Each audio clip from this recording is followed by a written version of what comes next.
Good afternoon, ladies and gentlemen. It definitely is a great privilege and pleasure to be with you here in Paris today and to share the dais with such a distinguished group of colleagues. And for the residents of Camp Ashraf, let me say to those of you that may be watching, Salam alaikum.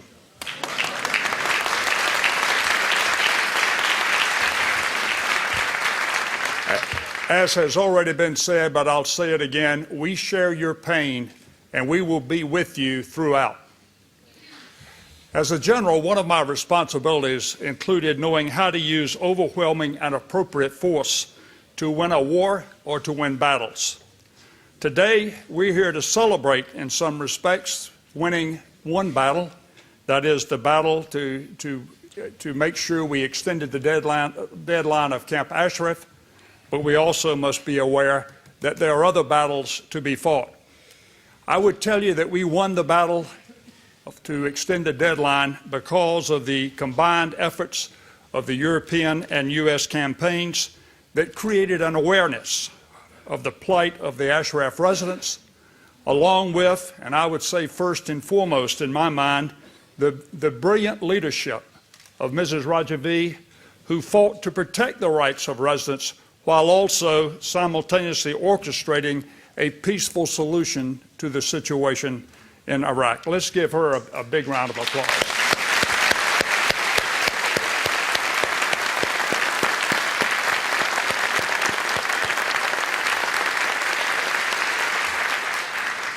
And if Ambassador Kobler and the UN enforce the agreement, or if Maliki honored the agreement, then we would not have a reason to be here today. But that is not the case. Today we still must deal with other unfinished business. And that unfinished business includes battles still to be fought. Battles to be fought with Iran, with Iraq, and of course the battle over Camp Liberty. First, Iran. You've heard me quote Sun Tzu, the Chinese strategist and warrior before, who said, "If you know yourself and you know your enemy, you need not fear the outcome of 1,000 battles. If you know yourself but not your enemy, then for every victory you will also suffer a defeat. And if you know neither yourself nor your enemy, then you are a fool and you will suffer defeat in every encounter." We know who the enemy is, but when it comes to dealing with Iran, it appears that the United States State Department doesn't have a clue as who the real enemy is.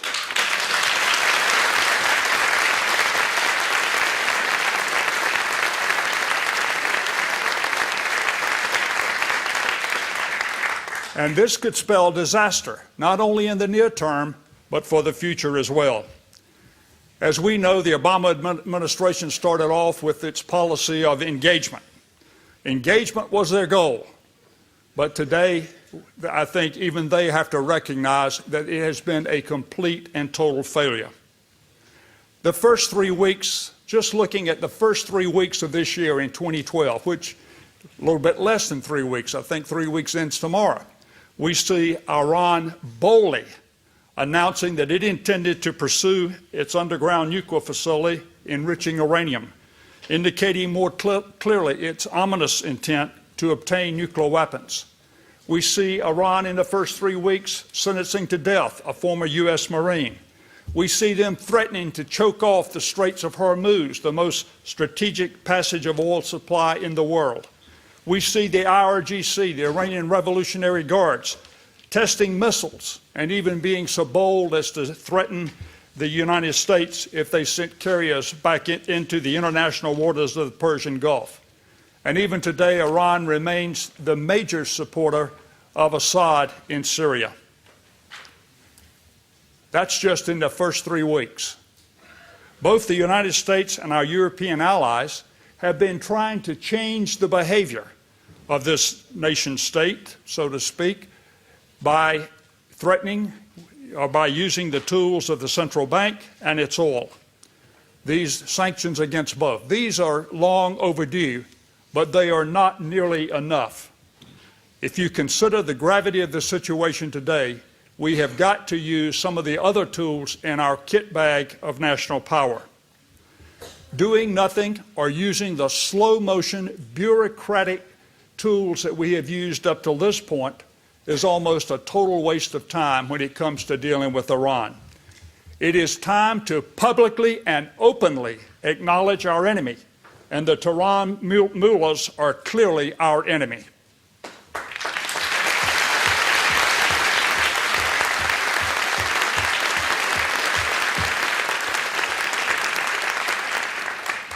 They obviously have not been convinced that Iran should behave like a mature nation state.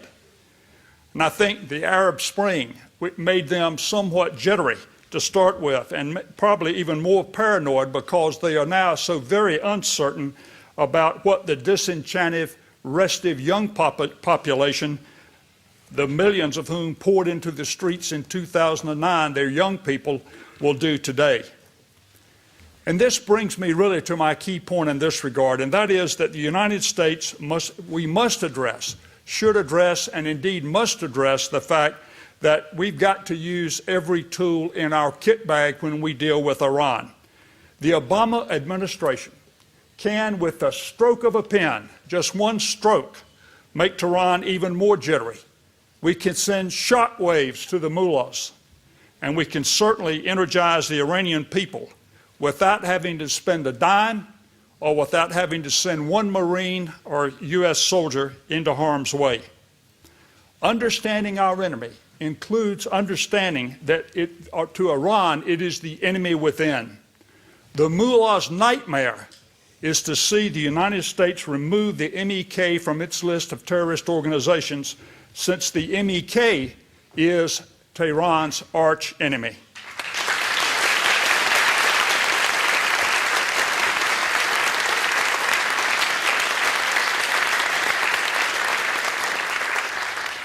And when you look through Iran's eyes and you see Mrs. Rajavi with her 10-point program designed to ensure that the people of Iran enjoy the same rights, freedoms, and privileges that other democratic nations around the world enjoy, you can see why it causes them to be paranoid. But for Mrs. Rajavi's program to be effective, it has to be implemented, which can only happen when the Iranian people change this theocratic, autocratic regime that they live in today.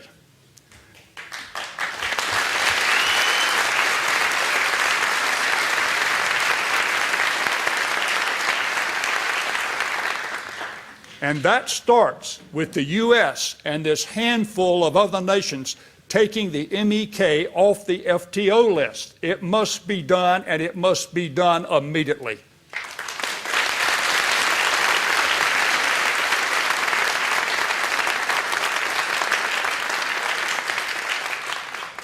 When you ask people in the United States why are they on the list, and I'm talking about high-level government officials, you get a shrug of shoulders. No one can produce any evidence. Why? There is no evidence, not a shred. Therefore, it would seem to be a rather simple thing to do. But yet, our State Department's delay, silence, and inaction in this case is incomprehensible. More importantly, what kind of a message does this send to the Tehran mullahs and even to Iraq's Maliki when they see that we have them on the FTO list? And twice Maliki has used that message as a reason for his unprovoked attacks against the unarmed residents of Ashraf. Disarming disarming the MEK is why we guaranteed them protected person status initially, and it's why the U.S. must feel like they have an obligation to ensure that they are not attacked again. And the first thing they could do to ensure that is to take the MEK off the list. You've got a group of my distinguished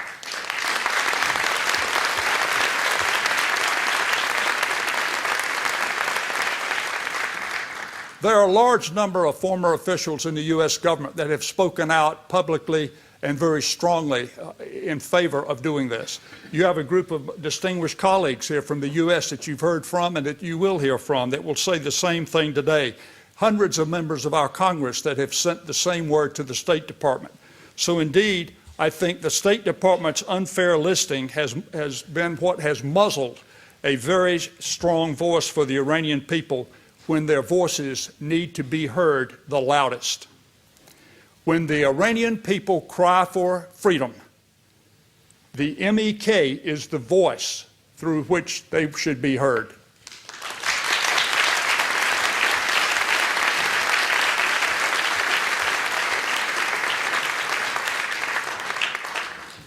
And then finally, there is the very pressing issue of Camp Liberty.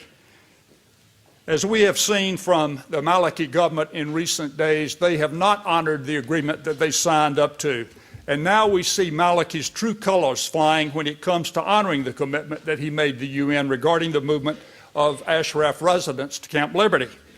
Recently, Maliki referred to the residents as terrorists and criminals and stating publicly that none of Ashraf residents will remain in Iraq by April. And the sad fact is that the U.S., by default, is in collusion with this heavily influenced Maliki president by our own terrorist designation. Recently, we saw Maliki issue the arrest warrants that were referred to earlier for 121 Ashraf residents on the charge of involvement in terrorist actions. Last week, he and his forces denied entry of special beds for paralyzed patients residing at Ashraf.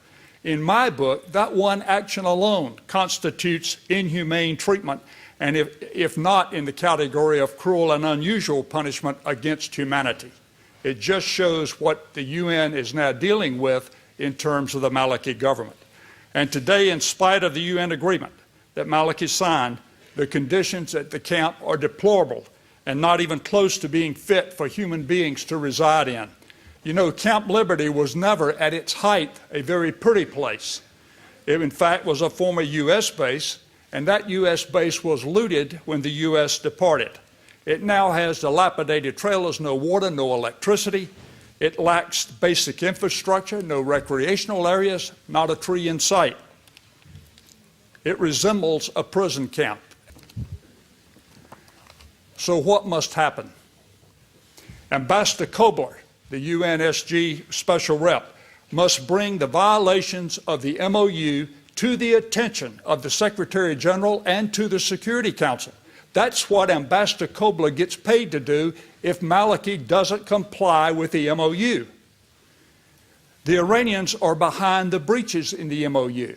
So dealing with Maliki as if he's an honorable man is not going to lead to an honoring of the MOU, rather than it's going to continue to lead to a downward slide in terms of preparing the camp for the residents. The Iranians do not want a peaceful solution. In fact, we all know what the Iranians want. The Iranians want to destroy the MEK. If the UNHCR, if UNAMI, if the United States remains silent on this issue, then we are complicit. We are as guilty as Maliki is.